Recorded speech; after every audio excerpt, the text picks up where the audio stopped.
Hello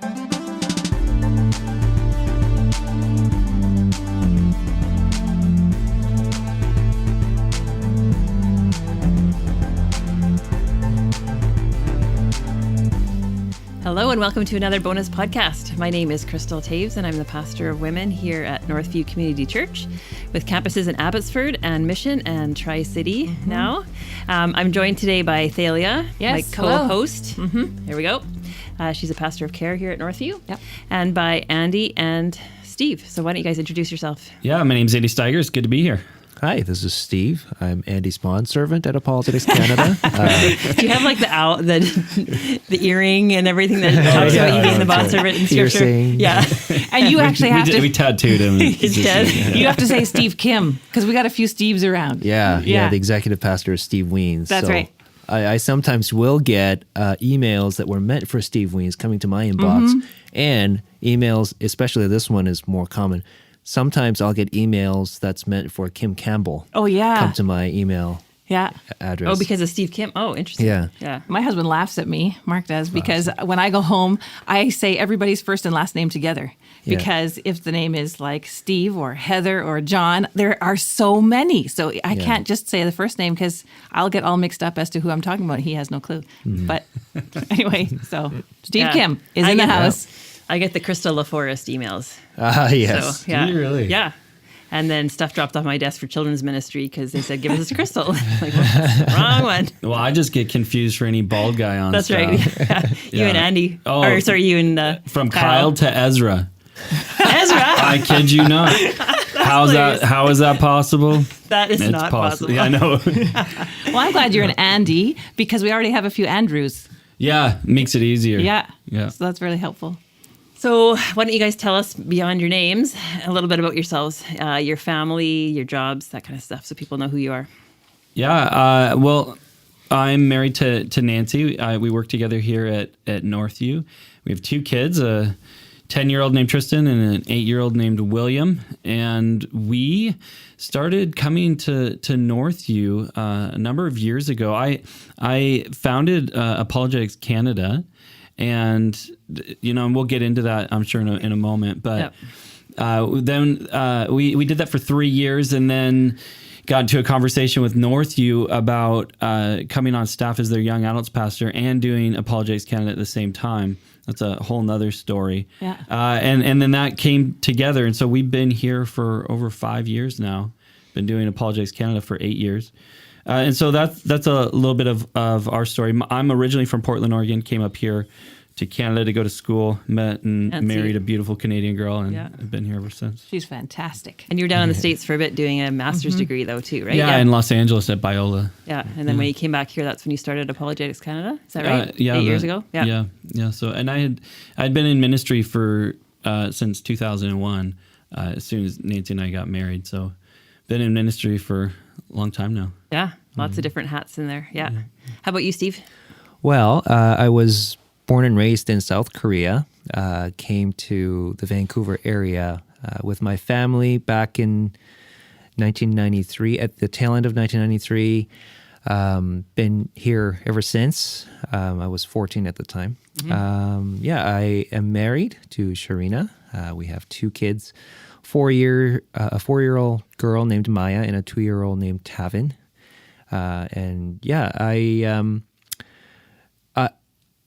I got into apologetics because I just couldn't answer some of these objections and questions that were coming my way from my high school friends. Okay. In fact, at some point, I walked away from my faith because I didn't know how to handle these things. And then I came back around, and I thought to myself, man, like if somebody had just taught me just a little bit of apologetics when I was in high school, I could have saved myself a lot of grief. Yeah. And then it occurred to me, if I went through that, chances are somebody else is. Absolutely. And I want to help. Yeah. Right? So that's why I got into apologetics, went down to the same school Andy did, to Biola University. I did it from here, though, with his long-distance program. Okay. And that was part of the deal when I came to work for Andy. He said, you got to do your master's, right? So I was like, well, this is the most kind of a logical decision or choice for me. So at the time, so that's what I did. I got my master's in Christian apologetics. I actually met Andy when he had his second Apologetics Canada conference and came to talk. I was considering going to school for apologetics at this point, so I asked him about some options. Yeah. He doesn't remember me from that point, but I remember. I still don't remember that conversation. Yeah. You have amnesia about that event. Just a few hundred people come to you, Yeah. Andy, to I know, talk. right? You That's know, right. And I remember on our drive back home, my wife and I were talking, and I remember her saying, wouldn't it be really cool if you ended up working for Andy? And I remember saying to her, yeah, but he's probably way too busy for, to pay me any A guy attention, like me, right? yeah. And hey, the following summer we started talking, and before long I was following him around everywhere, and I ended up working for him. So you have to give us a little bit of a background in terms of what is apologetics. Some people think it's giving an apology for your faith. So I know that's not what you mean. So Yeah. give us a little bit of a definition. we hear that a lot. No, it doesn't have anything to do with apologizing. Even the word apology actually comes from the Greek word apologia, which means you actually give a defense or you make a case for whatever it is that you believe in. And so in 1 Peter 3:15, where Peter says, always be ready to give an answer, and that word, to give an answer, is the word apologia. And the word is actually still in use today in Greece, Okay. in the court of law, when the lawyer stands up to make a defense for the defendant. Okay. That's the word that they still use today, apologia. And so it's basically, I put it this way, we're basically in the business of teaching people why they believe what they believe. Yeah. That's the kind of the That's a simple nice, clear way to put it. definition. Yeah. And for all age groups, it's great. But specifically, I think for the young adult group, it's just Yeah. a great fit, right? Because they're in that place of really questioning, and they're wondering if the church has answers for their questioning. Yeah, this is something that I really began to realize was a need in the church. In particular, it's kind of interesting. Those in the 50-plus category tend to have a negative view, or did have a negative view of I was apologetics. going to ask about that because it has a bit of a bad rap, right? Yeah. And most of, I'd say the first 3 years of me doing Apologetics Canada was just trying to win people over, Christians, over to that apologetics is important. Apologetics for apologetics, basically. Yeah, I was given, an apologetic for apologetics. And that surprised me that I'd need to do that. So what was the reasons people had a bad I think that taste in they their had mouth? seen it done poorly in the past. Right. They had seen it argumentative, that it was about, having debates with people. And so it just left for many, and not just having a debate, but doing it poorly. It wasn't, Okay. Peter says, to give an apologia, but do it winsomely. Yeah. Right. When you see it done non-winsomely, and somebody's rude and trying to humiliate their opponent, that kind of thing? Yeah. it just leaves a bad taste in your mouth. And I Yep. think a lot of older people had seen that in the past. And what I've seen is that it seems holier if we just believe. Like if we question or doubt or ask these deep questions, it seems like we're less holy and less Christian. And there has been a flavor for many years where people want to squelch their children who are now young adults or adults and say, don't ask questions, just believe. Yeah. But it's not enough for many of us. Well, part of the problem was the word faith has lost its meaning or original meaning. It's kind of a long story, but we started adopting this idea of a blind faith. And then you're right, there was almost this kind of bravado to, adopting that kind of nonsense. Yeah. Which the Bible never advocates for. The word faith in a biblical context is more probably apt to the word trust.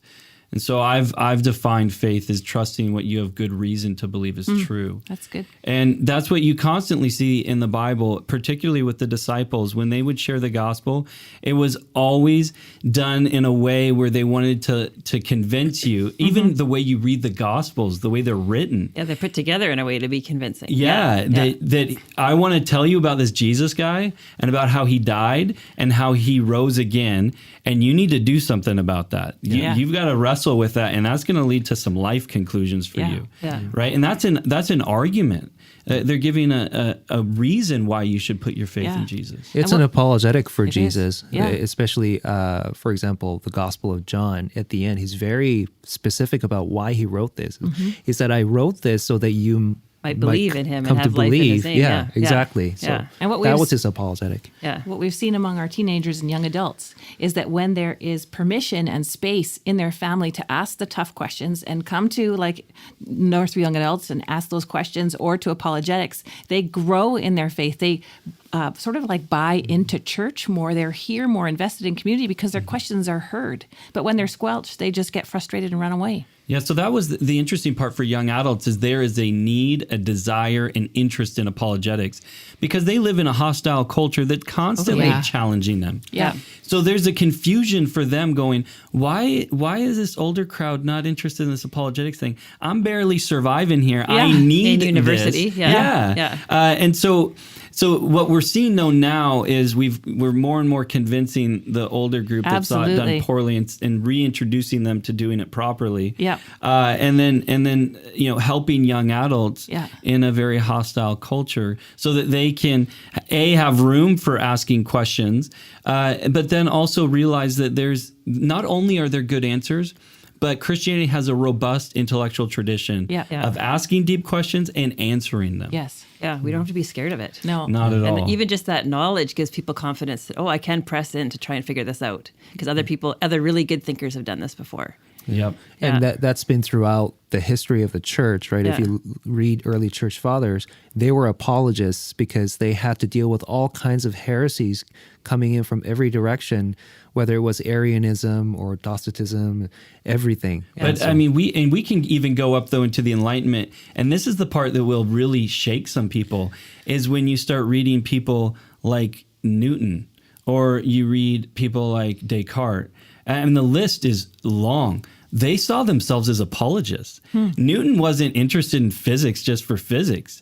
They had theological reasons motivating Interesting. the science they were doing, or Descartes, the philosophy or epistemology they were doing. And that when you go back and read that, it really starts to surprise you because a lot of that has been hidden from people in our culture today, in a secular culture that kind of wants to pretend that people in the past weren't as religious as in fact they were, and that things like science and philosophy has such a debt to Christianity. Sure. Yeah. Yeah, it was Yeah. Christians that started asking these questions because they could of the world, right? Because they could see that there was a good creator, and so that we got to figure out how he did this. And that's an interesting thing too.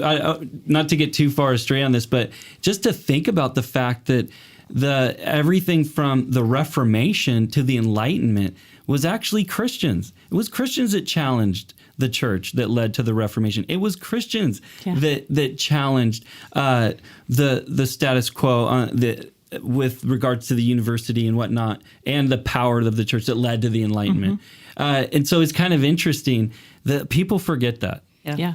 So So there's we just don't know it. It's not taught in churches or history classes until like more recently. So And one of the things that I try to do as I do apologetics, especially on the history side of things, is that I find that a lot of young adults and youth are actually kind of ashamed of the church and its history. Yeah. And when I went to Bible school, I mean, I loved my school, but one of the things that I thought was lacking was this kind of intentional fostering of the love for the church. We were so busy critiquing the church that we didn't actually develop a love for the church, and many of the students became cynical. But as I studied history, I just saw just how big an impact the church has had in the areas of medicine. Like the hospital movement was a Christian thing, right? And science, modern science, was birthed in the cradle of medieval Europe. And all these things. And the social reforms, like the whole welfare system and all Right. those pieces. Yeah. And so, and that really kind of helped me kind of look at the church in a way that made me go, you know what? I'm actually proud to be a Christian. I'm actually proud to be a member of the church. Yeah. Let's talk about a variety of the ways that apologetics works to convince people about their faith. So you have an apologetics podcast.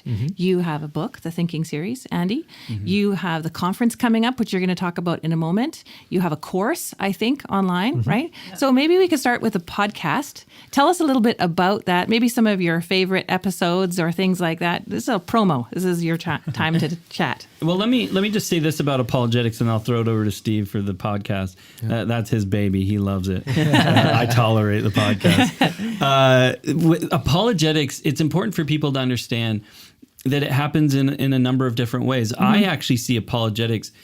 Steve and I are probably a little different in this regard. I see apologetics more for the church. Okay. Steve views it a little more evangelistically than I do. Okay. But I would say that both are necessary. Yes. So apologetics is necessary for the Christian, and it's also necessary for the non-Christian. Yes. However, I'm also cognizant of the fact that apologetics isn't for everyone and necessary for everyone. For example, I have a neighbor that it wouldn't have mattered how much I gave argumentation for God's existence. It just wasn't The questions he was asking? Yeah. It wasn't until they were in crisis and they needed somebody to pray for them that all of a sudden they were interested in God. I mean, that works like that. However, with people like that and they come to faith maybe through a situation of suffering, when they come to faith, they now need to know who this God is. Yeah, exactly. Right? And now this is an apologetic work. You're helping them to understand who this God is and founding that faith.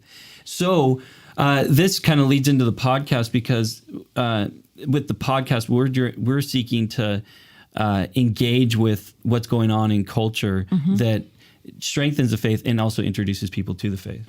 Yeah. And so we have a weekly podcast. We release it every Thursday or Friday, depending.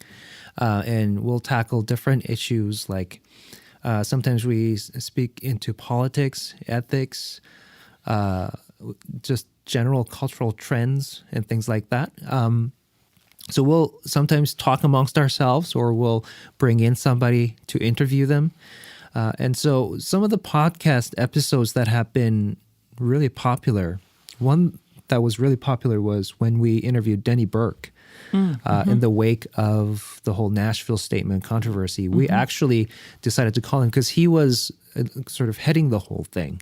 And so For people that don't know what the Nashville statement is, can you give a brief summary? Yeah, sure. Excuse me. You're dealing with that cold that everybody has, it sounds like. Yeah, it's more of my lungs spasming. Oh. It happens every year. Every year. What is Yeah. it? Oh. So yeah, Andy has to kind of deal with it. When you podcast with somebody every week, you know all of their issues. It's February again. Yeah, Steve's going to have the lung spasms. Well, while Steve is collecting himself, my favorite recently has been the physician-assisted death, a podcast you did last week. So early February or late January with the MP from Ontario. Waterloo, Harold Conestoga. Albrecht. Yeah, it was very good. I attended last year a full day on the MAID, medical assistance in dying, and that's a really relevant topic. And you've had a number of those. We as a family listened to the marijuana one. Yeah. I think it was in the summer. And one of the things I like about that, like I enjoyed with interviewing Harold is I wanted Christians to know, listen, there are Christian MPs that are out there that are fighting, and arguing for a Christian worldview within the politics, and you need to know that. And let me grab a politician and let them explain to you what's going on with this in Canada. I know. Yeah. And lots of like insider kind of insights that I really enjoyed from that podcast too. Just kind of quickly going back to what you were asking about, for those of you listeners who are not familiar with who Denny Burke is, he teaches out of Boyce College down in the U.S. That is the undergraduate arm of the Southern Baptist Theological Seminary. He was also the leader. He's the president of the Council for Biblical Manhood and Womanhood. And they were behind putting together the Nashville Statement, which was a sort of a Christian confession or evangelical confession on what we believe to be the biblical manhood and womanhood, biblical sexuality. And so that got they didn't expect this, but it ended up getting a lot of attention in the media. Well, it's very current issue, right? That people are facing these days. So, because it spoke into homosexuality and transgenderism and things like that, and it just blew up.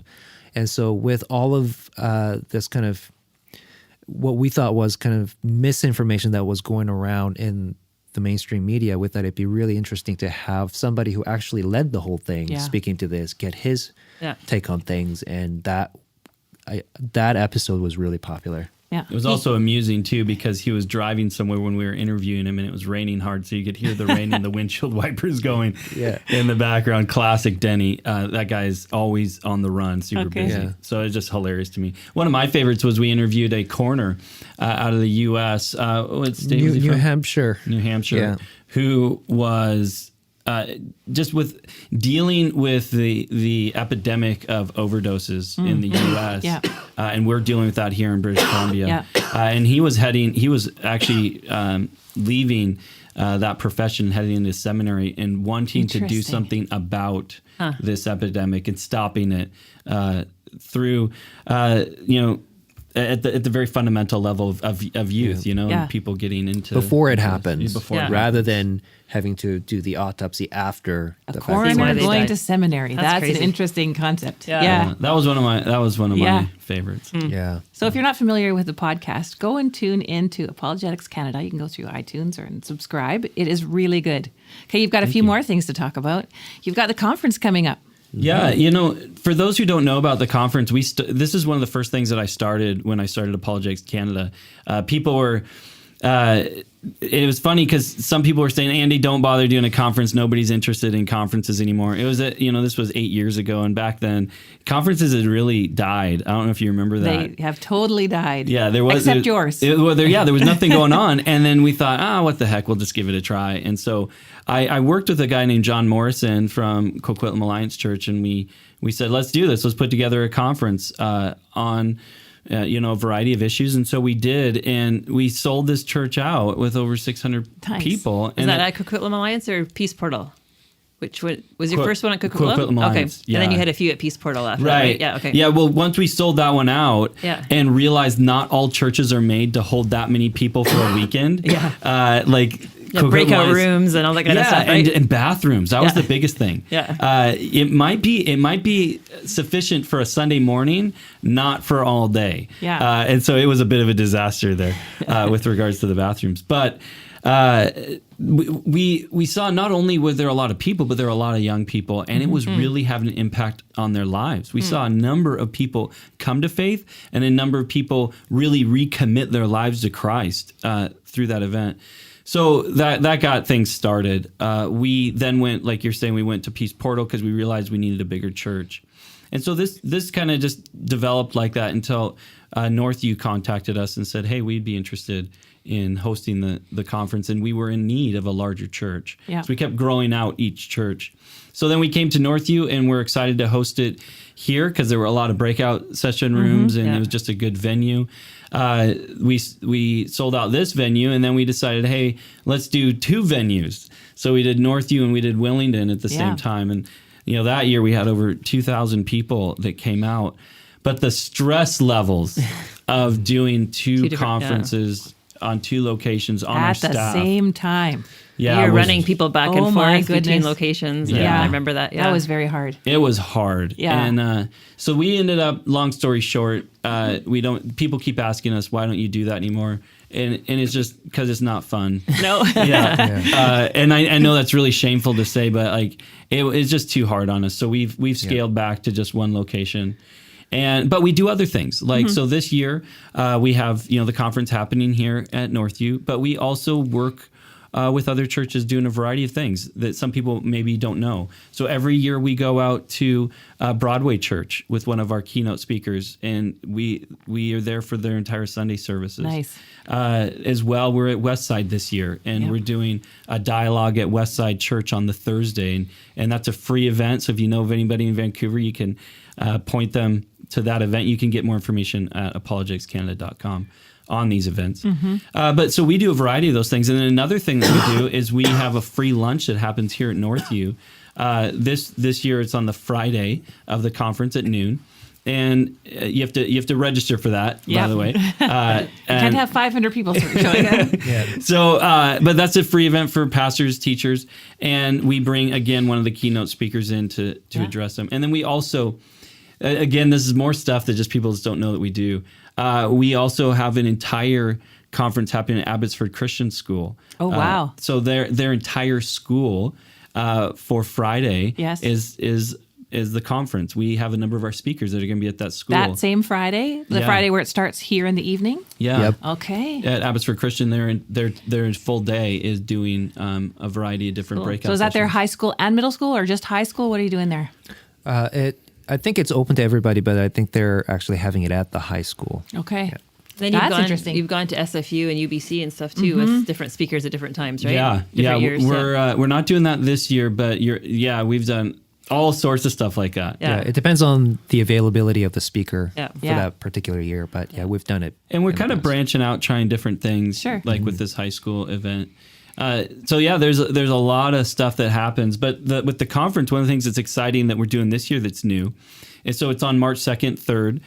Currently, this is the part that amazes me. It continues to grow in popularity. I would have thought that we would have lost popularity at some point. I know it'll come eventually, but I'm just surprised it hasn't happened yet. So we've sold more tickets this year faster and more than we've sold before. That's so great. Yeah, so we're already at over 800 people that are registered. And your max is?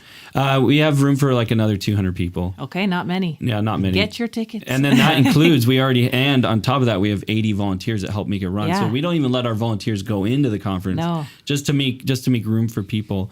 But this year, one of the things that we're doing that's interesting is on the Friday night we're hosting a dialogue. Mm-hmm. So we have a very popular radio host named Justin Briley from the UK.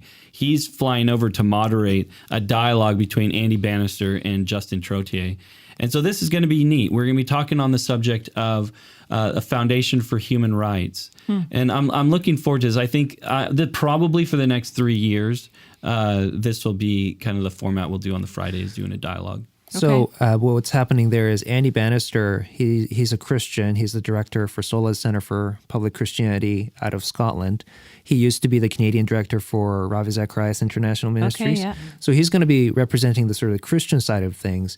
And then Justin Trottier, he's a spokesperson for Canadian Secular Alliance.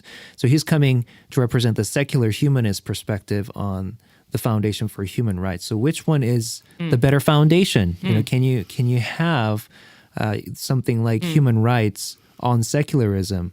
And so we're going to be exploring some of these questions with those two in conversation. Which I think is really fitting with what's going on in our culture today. Yeah. I keep getting in conversations with people, such as I was in a conversation with a nurse recently, that are having water cooler conversations, such as doctor-assisted suicide, Yeah. right? That was legalized in Canada in 2016. And these are important conversations that are happening. And what I think is necessary is that you need not only to understand the Christian perspective, you need to understand the other person's perspective as Absolutely. well. Yes. Especially on a question like human rights. And so I think these are important conversations for Very. people to understand. So I'm looking forward to doing this. And I would encourage parents to really pay attention to this, because I know a lot of women that are not necessarily interested in this topic for themselves, but their kids need to know this. And so Absolutely. we started bringing our son when he was 13, and he didn't get it all. Like, it lot went over his head. But that's what okay. I know, and what he understood just lit him on fire. Like, wow, I can learn, I can understand. And these are things that just brought him alive in his faith. So I would say, if you have a kid that wants to think and chew over things, bring them along. They won't understand everything, but that's okay. Yeah, and the thing with Apologetics Canada is, I mean, we're an organization that only has access to your kids, maybe an hour here, an hour there. Yeah. Really, it's the parents that have access to Yeah. the kids for the majority of their lives at home. And so really what we would like to see is parents step up to the plate Yeah. and actually take ownership of their the spiritual well-being of their children. Yeah. And so even if you're not interested in some of these topics, especially these days, I just read an article yesterday talking about the millennials. And they are increasingly identifying themselves as, I'm spiritual but not religious.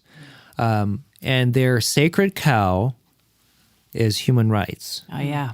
Right? That is the one non-negotiable that they hold to. And so, again, this is a super important kind of a very close to heart sort of a thing for your child. If you have a millennial or the article was talking about millennial, but I would say think the teenagers youth too. Yeah. as well. And so, Well, because it has to start there, because this is one of the things that we get all the time. So we get emails and phone calls regularly.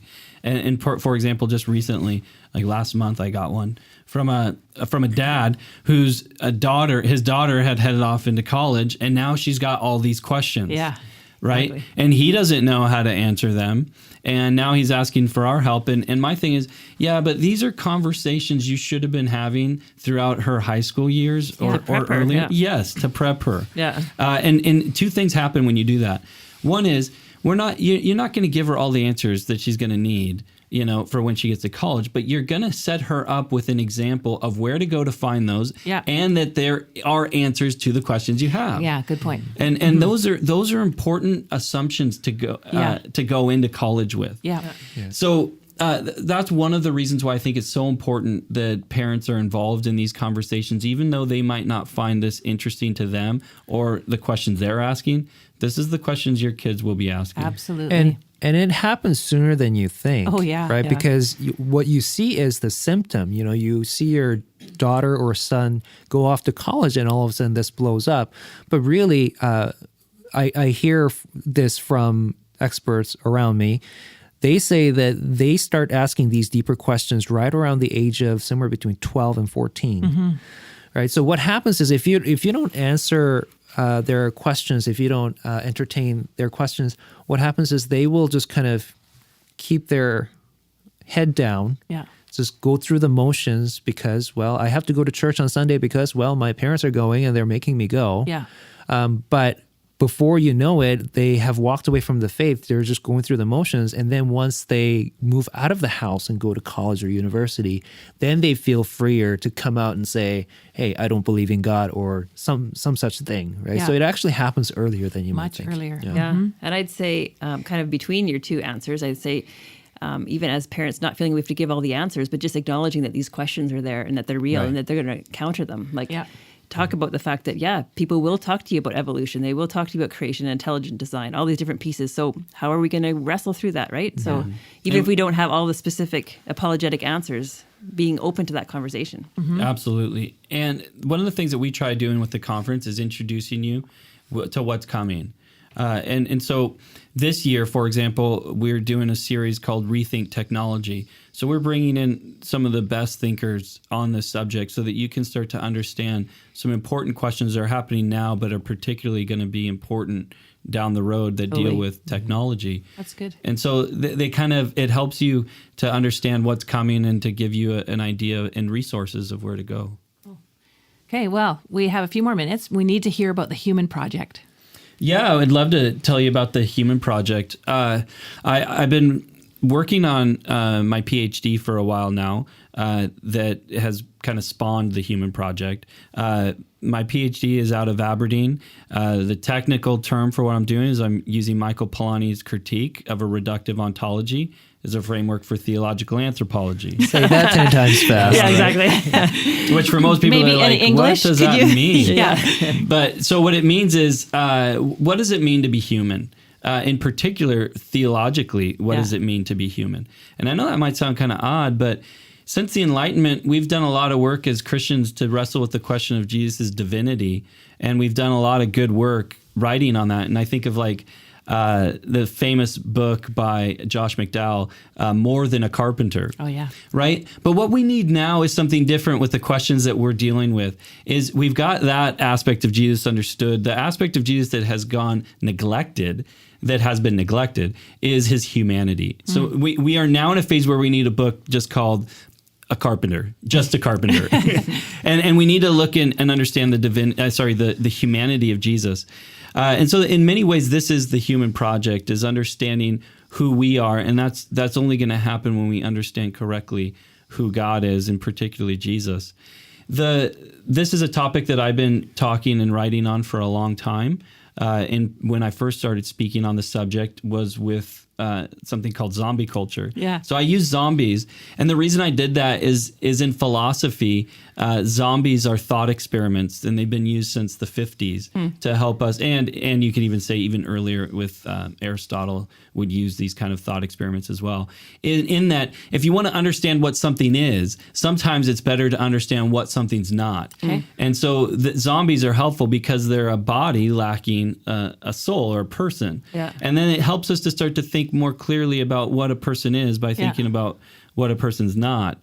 However, I went to publish more on that, and publishers such as Zondervan was like, we like where you're going with all this, but zombie stuff doesn't seem to hit a broad range of people. And some people misunderstand the idea of zombies. They think of it as demonic. Right. And in our culture today, they don't actually, it's the exact opposite. They don't see it as demonic in the fact that they see it as purely materialistic. It's just physical stuff. Right. You know, a body is just a machine. Yes. So that I forgot where I was going with that. Were you going to say something, Steve? No, I was just going to say, think of TV shows like The Walking Dead. That's what I was thinking. Yeah, That's me like too. that's mainstream stuff right now, right? People have that zombie picture really fresh in their minds because of that show. Yeah. Right. And so I was able to hit like a niche demographic, but we then realized, okay, if we're going to reach a bigger audience and maybe we change the focus a little bit, we went with this new topic. The same idea, but something a bit more positive than negative. So what kind of which is questions? called the Human Project. What kind of questions are you seeking to answer with the Human Project? Specifically, we're dealing with 4 questions. What is human? What's the value of human life? What leads to human flourishing? And how should humans live? Okay. Now, one of the things that's different with this series than with the Thinking series is we're starting out each session with a historical example of where things have gone wrong with these questions. Okay. And to me, this is the part that has driven me to want to do this project, is studying the history of this question. Because it might be odd to some people that go, you're dealing with the question is what is human? And the reality is when you start to study history, you realize the significance of that question. That we don't see a genocide in history that wasn't first preceded by a campaign of dehumanization. Right. When you no longer see a person as human, you look at this historically, you see that this is what is the foundation of slavery. Yeah. This is what the foundation, the Nazi movement, of genocide is. Yeah. It always comes back to this question of how are you going to define what a human being is? You're thinking back to like when the Nazis would think of the Jews as rats. Right. Right. So then they would not picture them as humans, and then you could do what you wanted. And that's an important way to put it, Thalia, is that's how they saw, yes, they spoke of them as rats and as a parasite, but it was more than speech. It's how they saw them. Yeah. And this actually really startled the world because when they took the Nazis to task, like in the Nuremberg trials, and sought justice, they expected that they were going to have these demonic, monstrous, people, horrible, evil people on the stand. And instead what they saw was normal, loving fathers and mothers and husbands and wives. These were actually quite normal people that had a terrifying, dangerous... right? It is. Because it could be us then. Exactly. Yeah. So we're just as capable. And the distinction being that they just had a dangerously distorted worldview. Yeah. And so this becomes the Human Project, is this project of making sure that you have a correct perspective of what a human being is. Yeah. And so then that begins to inform who you are. And we then start going from one question to the next. So what is human leads to what's the value of human life that leads to flourishing, that leads to how humans should And live. if we put it really current, well, it's been for a while, but we think of women who have the choice to kill their unborn baby or not. Mm-hmm. Because if we think of it as a cluster of tissues, that's different than if we think of it as a baby. That's right. And so in abortion talk, the baby, the child, is never referred to in those terms or by a name. It will always, will always be referred to as a fetus, a clump of cells, or not referred to at all. Yeah. So you'll say, we're going to just end the pregnancy. Yeah. Interrupt the pregnancy. We did a podcast on that last week. Yeah. And that is dehumanizing. Mm-hmm. So for me, what I want people to begin to understand is these apologetic questions aren't just helpful for your faith and everything just else theoretical. Like that. Or theoretical. But these have real world implications And some of these ideas in secularism aren't just wrong, they're dangerous. Yeah. And that's what gets me really interested. That's what got me really interested in this, is I was like, you know what, church, we need to be more aware of what's going on, because a lot of the terminology that's being adopted in our culture is dangerous. Yeah. Yeah. Okay. I think that's a good spot to end. Yeah. As we think of that, as we think of the future of the conference going ahead and what your goals are, Andy, why don't you just pray into that God would just lead and guide you and people into truth. Yeah, and I'll also just say this, if you're interested in this Human Project, it's coming out in March. It'll be launched at the conference. Yeah. So Nice. please pray for us as well, Yeah. for this conference and for the launch of this video series. Yeah, and if Yeah. you want to learn more about the Human Project, go to thehumanproject.ca. Okay. Or apologeticscanada.com. Either way. Yeah. God, we thank you for this podcast and the opportunity to talk on these important subjects. And in particular, God, we just pray your blessing over your church. Lord, Apologetics Canada is just a ministry to help the church, God. We are committed and we love the church, and we understand and know that this is your desire. This is what you've set us here to do and to be a community of brothers and sisters in Christ that are united in you.